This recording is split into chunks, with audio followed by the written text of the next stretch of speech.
kimin kıydın men? An etmedin küsüdün, yanar oda koydun sen. Sevgi islep uğrunda, Mecnun kimin kıydın men? An etmedin küsüdün, yanar oda koydun sen.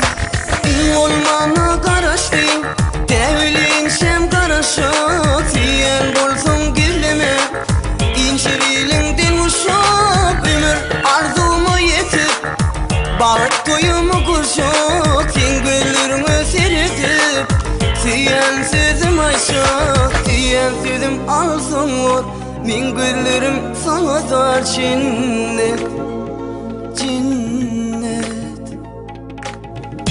Yüreğim yaralı, onuna cennet. Oku yok kişilerine, edilip alırım kalbimden, duygumdan.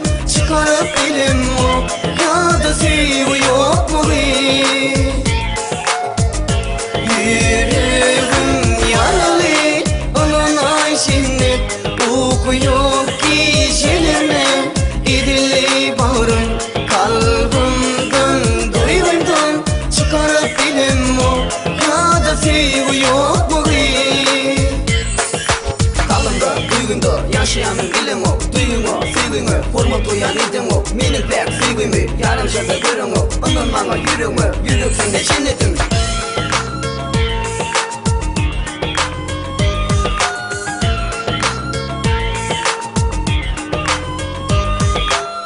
Sevgi islep uğrunda, Mecnun kimin kıydın men?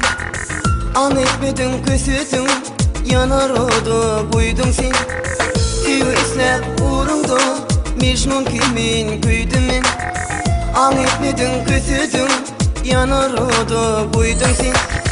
Olmana karaştın, devlin şem karaşak. Siyen bolsun gizleme, İnşirilimden uşak. Ömür arzumu yetip, bağıt toyumu kurşak. Sen güllerimi seyredip, siyen sözüm aşak. Var mı seninle üzgü yar, var olsa kızdın mayda cennet, cennet.